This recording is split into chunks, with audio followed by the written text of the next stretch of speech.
Okay. Also helps me know where to edit it. Yeah. The most powerful teachings are invariably the simplest.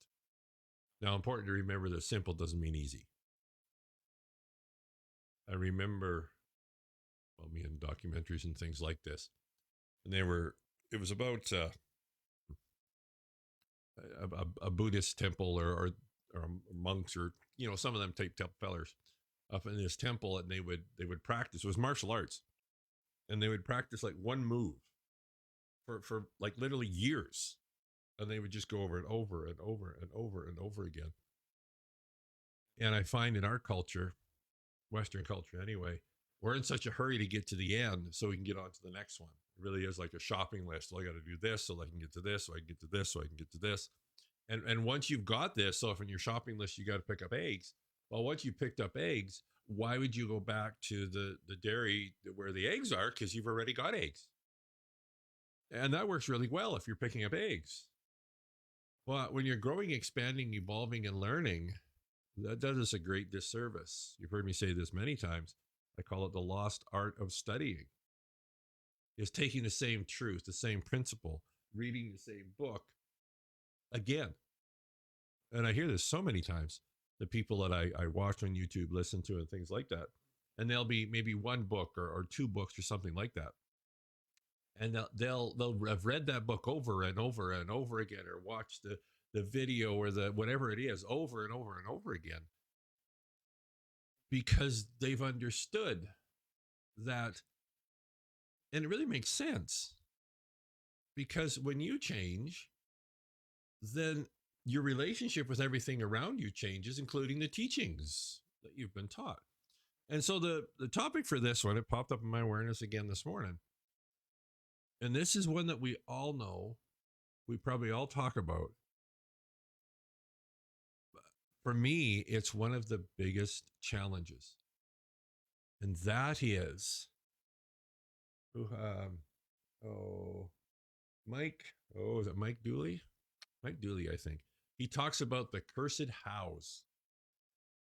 And what he means by that is you've got your destination, you've got your desire. And that's great, and that's our job. And then what happens is we get mired down in the how we're going to make that happen. And those words are so powerful. First of all, how, which are the mechanics of it, and making it happen. Now, if you've got your shopping list and you need to get eggs, you bet you're going to go and you're going to get the eggs and you're going to make it happen. But the thing of it is, your desires, the ones that really make your heart sing and just, oof, you can bet money, those are the ones you don't have a clue how you're going to get there. You don't have a clue how you're going to make it happen. Yet we're so conditioned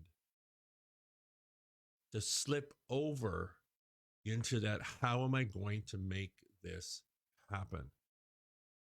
And I mean, you hear it so much, like, this is the number one thing you need to do, or the number one whatever. I think in this case, I could comfortably say this is the number one thing that we do to trip ourselves up in these crazy, crazy ways.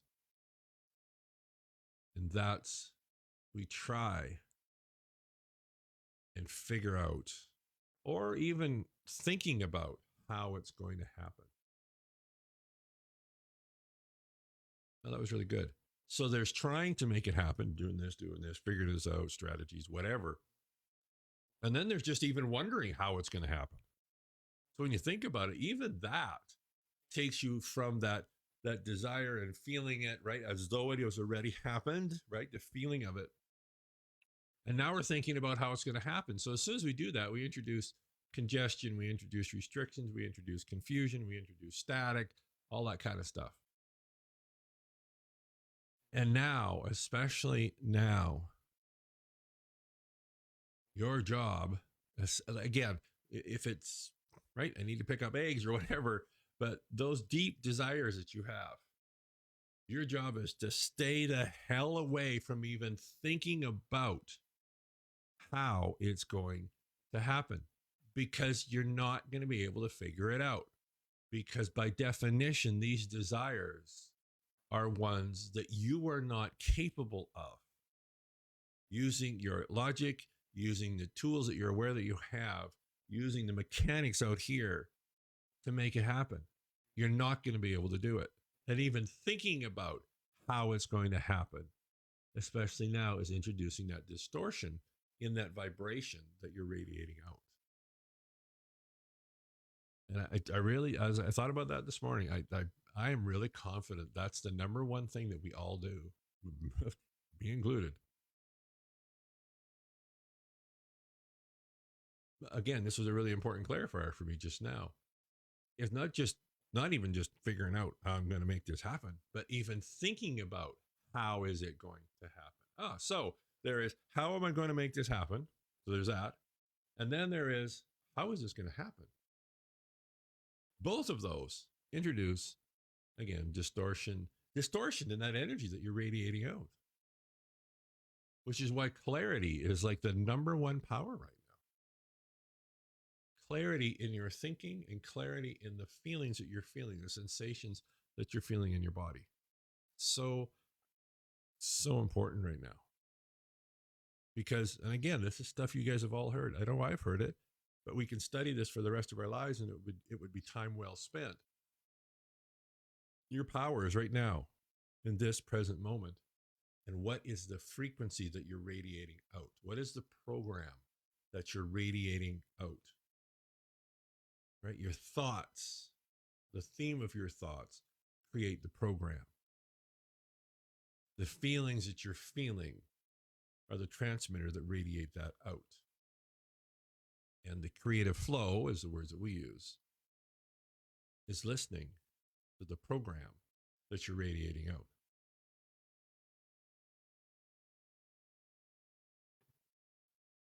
And it's aware of the program that you're radiating out when you think about it. When you feel about it, it feels the program that you're radiating out to. And that supercharges everything. Because it's not just what you think about consistently. It's what you think about consistently and feel about consistently that projects that signal out. Just thinking it, absolutely. I'm not saying there isn't power in that. But right now, and especially as this feminine is being rebirthed, if you will, or re-emerging, as the trailer said for what we do, it's the feeling of it that supercharges that signal. And when you're in that, like it's already happened, right? You're playing it out. You're playing out these scenarios and you're feeling it and it feels so good. And then you kind of slip over, how is this going to happen? You see how that changes it just a little bit? But often a little bit is enough. And then, of course, so we get into, now I have to figure out how to make this happen. Well, now that distorts everything. When you think about it, not only does it distort the signal, it actually changes the signal that you're now radiating out. Because now the program that you're radiating out, I'll get that right. Yeah, radiating out is not, I'm just luxuriating in this vibration that feels so good. It's, how am I going to make this happen? See the difference?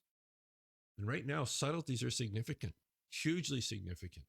Being aware of those little shifts in the thoughts, the feelings that you feel. Because your power is now. And what matters is not what's happened, not what's going to happen. That's the hows, right? It's what is the signal that you're radiating out? What is the vibration that you're radiating out right here, right now? Okay, guys, hello, thanks guys for tuning in. It's a bit of an abbreviated show this Friday, but I wanted to at least touch base with you guys, share that thought, such a powerful thought. We'll see you on the web.